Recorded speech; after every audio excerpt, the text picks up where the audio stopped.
जय श्री कृष्ण। राधे राधे प्रिय भक्तों, माघ मास के छठे अध्याय के साथ में मैं एक बार फिर से आप सभी के सामने उपस्थित हूँ। भगवान श्री कृष्ण की लीलाएं सुनने का माघ मास में बहुत ज़्यादा विधान है और आप सभी का जीवन आप मंगलमय और सफल बनाना चाहते हैं तो भगवान श्री कृष्ण की शरण में जाना कोई गलत बात नहीं है। तो चलिए माघ मास में सुनेंगे हम भगवान श्री कृष्ण की लीलाएं और मैं आप लोगों को सुनाने जा रही हूँ श्रीमद् भागवत महापुराण के प्रथम खंड के द्वितीय स्कंद का चतुर्थ अध्याय। इसमें हम सुनेंगे राजा का सृष्टि विषयक प्रश्न और सुखदेव जी का कथा आरंभ। पिछला अध्याय अगर आप लोगों ने नहीं सुना है तो चैनल पर ऑलरेडी अपलोड है, आप उसको अवश्य सुनिएगा। और आगे बढ़ने से पहले चैनल को सब्सक्राइब करके वीडियो को लाइक करके कमेंट बॉक्स में लिख दीजिए जय श्री कृष्ण, राधे राधे। तो चलिए शुरू करते हैं। सूत जी कहते हैं, सुखदेव जी के वचन भगवत तत्व का निश्चय कराने वाले थे। उत्तरानंदन राजा परीक्षित ने उन्हें सुनकर अपनी शुद्ध बुद्धि भगवान श्री कृष्ण के चरणों में अनन्य भाव से समर्पित कर दी। शरीर, पत्नी, पुत्र, महल, पशुधन, भाई बंधु और निष्कंटक राज्य में नित्य के अभ्यास के कारण उनकी दृढ़ ममता हो गई थी। एक क्षण में ही उन्होंने उस ममता का त्याग कर दिया। शौनक आदि ऋषियों, महामनस्वी परीक्षित ने अपनी मृत्यु का निश्चित समय जान लिया था, इसलिए उन्होंने धर्म, अर्थ और काम से संबंध रखने वाले जितने भी कर्म थे उनका संन्यास कर दिया।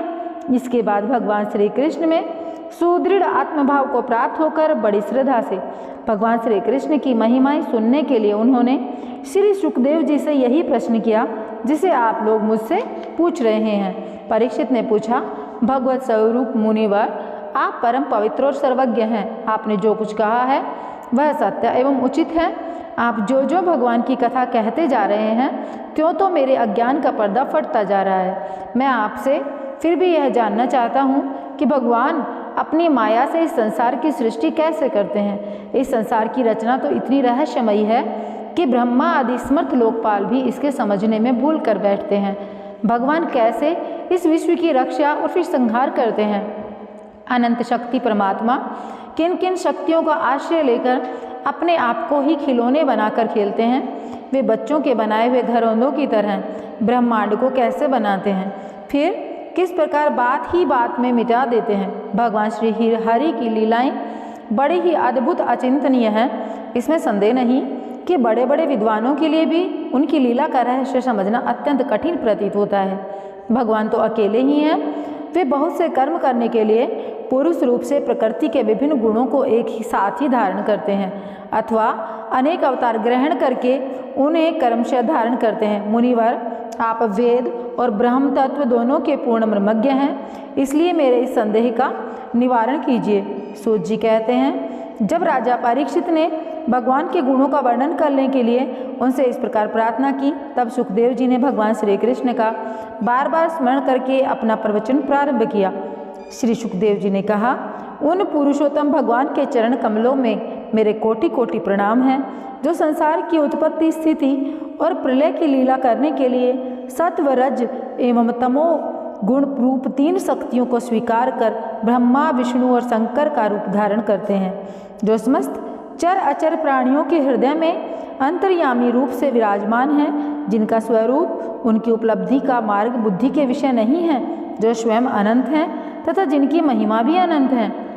हम पुनः बार बार उनके चरणों में नमस्कार करते हैं, जो सत्पुरुषों का दुख मिटाकर उन्हें अपने प्रेम का दान करते हैं, दुष्टों की सांसारिक बढ़ती रोककर उन्हें मुक्ति देते हैं तथा जो लोग परमहंस आश्रम में स्थित हैं उन्हें उनकी भी अभिष्ट वस्तु का दान करते हैं। क्योंकि चर अचर समस्त प्राणी उन्हीं की मूर्ति हैं, इसलिए किसी से भी उनका पक्षपात नहीं है। जो बड़े ही भक्त वत्सल हैं और हठपूर्वक भक्तिहीन साधन करने वाले लोग, जिनकी छाया भी नहीं छू सकते, जिनके समान किसी का ऐश्वर्य नहीं है, फिर उससे अधिक तो हो ही कैसे सकता है। तथा ऐसे ऐश्वर्य से युक्त होकर जो निरंतर ब्रह्म स्वरूप अपने धाम में विहार करते रहते हैं, उन भगवान श्री कृष्ण को मैं बार बार नमस्कार करता हूँ, जिनका कीर्तन, स्मरण, दर्शन, वंदन, स्वर्ण और पूजन जीवों के पापों को तत्काल नष्ट कर देता है। उन पुण्य कीर्ति भगवान श्री कृष्ण को बारंबार मेरा प्रणाम है। विवेकी पुरुष जिनके चरण कमलों की शरण लेकर अपने हृदय से इस लोक और परलोक की आसक्ति निकाल डालते हैं, बिना किसी परिश्रम के ही ब्रह्म पद को प्राप्त कर लेते हैं, उन मंगलमय कीर्ति वाले भगवान श्री कृष्ण को मेरा बार बार प्रणाम है। बड़े बड़े तपस्वी, दानी, यशस्वी, मनस्वी, सदाचारी और मंत्रवेता जब तक अपनी साधनाओं को तथा अपने आप को उनके चरणों में समर्पित नहीं कर देते, तब तक उन्हें कल्याण की प्राप्ति नहीं होती। जिनके प्रति आत्मसमर्पण की ऐसी महिमा है, उन कल्याणमय कीर्ति वाले भगवान को बारंबार नमस्कार है। किरात, हूण, आंध्र, पुलिंद, पुलकश, आबिर, कंग, यवन और खस आदि नीच जातियाँ तथा दूसरे पापी जिनके शरणागत भक्तों की शरण ग्रहण करने से ही पवित्र हो जाते हैं, उन सर्वशक्तिमान भगवान को बारंबार मेरा नमस्कार है।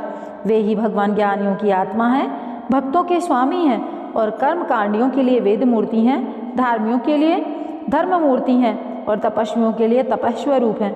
ब्रह्मा, शंकर आदि बड़े बड़े देवता भी अपने शुद्ध हृदय से उनके स्वरूप का चिंतन करते हैं और आश्चर्यचकित होकर देखते रहते हैं। वे मुझ पर अपने अनुग्रह की प्रसाद की वर्षा करें। जो समस्त संपत्तियों की स्वामिनी लक्ष्मी देवी के पति हैं, समस्त यज्ञों के भोक्ता एवं फलदाता हैं, प्रजा के रक्षक हैं, सबके अंतर्यामी और समस्त लोगों के पालन करता है तथा पृथ्वी देवी के स्वामी हैं, जिन्होंने यदुवंश में प्रकट होकर अंधक, वृष्णि एवं यदुवंश के लोगों की रक्षा की है तथा जो उन लोगों के एकमात्र आश्रय रहे हैं। वे भक्त वत्सल संत जनों के सर्वस्व श्री कृष्ण मुझ पर प्रसन्न हो। विद्वान पुरुष जिनके चरण कमलों के चिंतन रूपी समाधि से शुद्ध हुई बुद्धि के द्वारा आत्म तत्व का साक्षात्कार करते हैं तथा उनके दर्शन के अनंतर अपनी अपनी मति और रुचि के अनुसार जिनके स्वरूप का वर्णन करते हैं, वे प्रेम और मुक्ति के लुटाने वाले भगवान श्री कृष्ण मुझ पर प्रसन्न हो। जिन्होंने सृष्टि के समय ब्रह्मा के हृदय में पूर्व कल्प की स्मृति जागृत करने के लिए ज्ञान की अधिष्ठात्री देवी को प्रेरित किया, वे अपने अंगों के सहित वेद के रूप में उनके मुख से प्रकट हुई। वे ज्ञान के मूल कारण भगवान मुझ पर कृपा करें, मेरे हृदय में प्रकट हों। भगवान ही पंच महाभूतों से इन शरीरों का निर्माण करके इनमें जीव रूप से शयन करते हैं और 5 ज्ञानेंद्रिय, 5 कर्मेंद्रिय, 5 प्राण और 1 मन इन 16 कलाओं से युक्त होकर इनके द्वारा 16 विषयों का भोग करते हैं। वे सर्वभूतमय भगवान मेरी वाणी को अपने गुणों से अलंकृत कर दें। संत पुरुष जिनके मुख कमल से मकरंद के समान चढ़ती हुई ज्ञानमय सुधा का पान करते हैं, उन वासुदेव अवतार सर्वज्ञ भगवान व्यास के चरणों में मेरा बार बार नमस्कार है। परीक्षित, वेदगर्भ स्वयंभू ब्रह्मा ने नारद के प्रश्न करने पर यही बात कही थी, जिसका स्वयं भगवान नारायण ने उन्हें उपदेश दिया था और वही मैं तुमसे कह रहा हूँ। इति श्रीमद्भागवत महापुराणे पारमहंस्यां संहितायां द्वितीय स्कंदे 4थो अध्याय। तो प्रिय भक्तों, यहाँ पर हमारा माघ मास का यह अध्याय जो है यह समाप्त होता है। मैं आप लोगों को मिलूंगी अब 5वें अध्याय में, जिसमें हम सृष्टि का वर्णन सुनेंगे। और अगर आप लोगों ने पीछे के अध्याय नहीं सुने हैं तो चैनल को सब्सक्राइब कर लीजिए, पीछे के भी अध्याय सुनिए। भगवान श्री कृष्ण की लीलाएं सुनने का माघ मास में बहुत ही ज़्यादा महत्व है। ये हमारे सत्कर्म जो है ना उनको बढ़ाता है, हमारे जीवन के पाप कर्मों को नष्ट करता है और हमारा और हमारे पूरे कुटुंब का इसमें बहुत ज़्यादा पुण्य हम कमाते हैं और सबका हमारा जीवन सफल होता है। तो ज़रूर सुनिएगा। तो जय श्री कृष्ण, राधे राधे कमेंट बॉक्स में लिख दीजिए और अपने सगे संबंधियों के साथ में वीडियो को शेयर अवश्य कीजिए। जय श्री कृष्ण, राधे राधे। भगवान श्री कृष्ण आप पर अपनी कृपा बनाए रखे।